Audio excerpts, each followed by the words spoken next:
Hey guys, so today we have 5 rounds of 20 Russian swings and 15 burpees.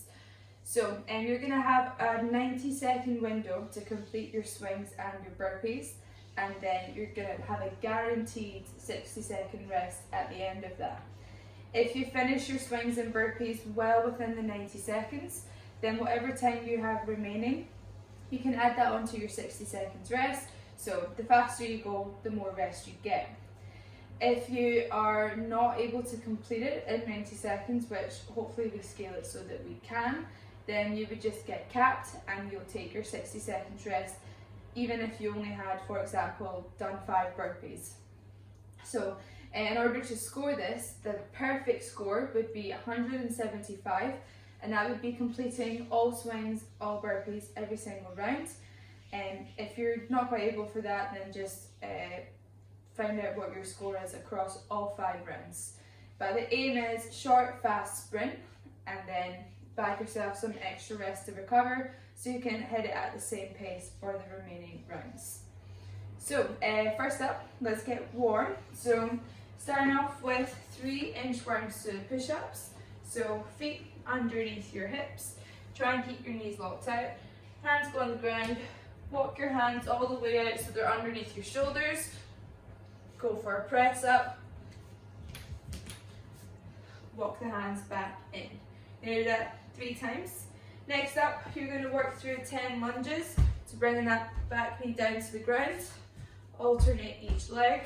So it works out to be 5 each side. Then we've got 15 shoulder taps. So down into a plank position. Hands underneath the shoulders. You're going to keep your legs nice and tight together, squeeze your butt, push up through the shoulders, and it's going to be opposite hand to opposite shoulder. You're going to do 15 of them. That 1, 2, 3, 4, etc. And then last up we have 20 star jumps. So stand up nice and tall, out to a star, and then back in. Try and stay nice and light on your feet. We're going to work through that warm-up 3 times in total. Once you've done that, you're going to grab whatever you can use for your Russian swings. So if you're fortunate enough to have a kettlebell,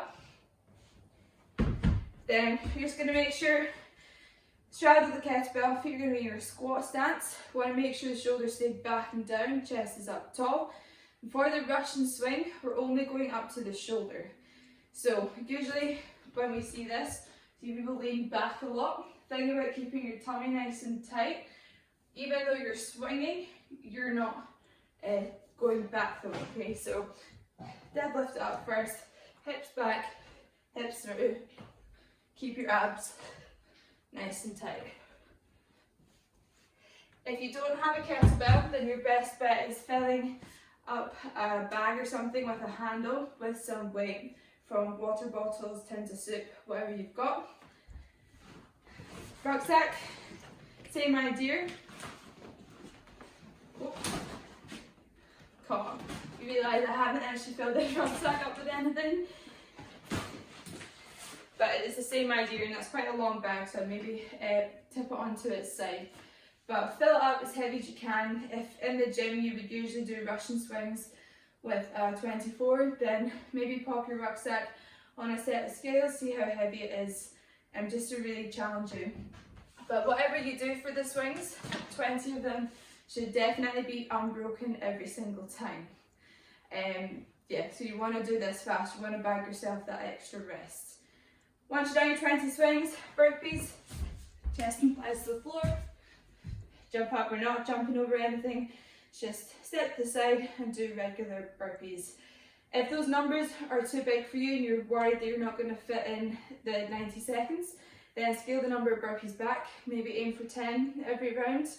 And you definitely want to make sure you're completing the task. So once you work through all 5 rounds of that, we're going to do a finisher and just a little bit of ab work. So you're going to work for 5 rounds. It'll be 30 seconds on, 30 seconds off, and it'll be holding your best gymnastics plank. So gymnastics plank, hands are going to be underneath the shoulders, and they're going to be positioned a cubic distance apart. you're going to come up all the way onto your tippy toes. So rather than pressing through the ball of your foot, you're coming all the way up. Heels glued together, legs nice and tight. You're going to squeeze your bum as hard as you can. And then when you're going to push up through the upper back. You're keeping those hips down. Okay, once you've found this nice whole body position, you'll be able to feel it in your abs, just like you would on a pull-up bar. And the more compression you can get through your abs, the more you're going to get out of this 30-second hold. If you're really, really going for it and 30 seconds seems too long, but you're doing a max effort hold, if you come down 10 seconds early, that's all right. 30 seconds is an absolute scoosh, then you're probably somewhere you're not squeezing hard enough or you're not crunching through the abs hard enough. So set a timer, 30 seconds on, 30 seconds off 5 times, and enjoy your session today.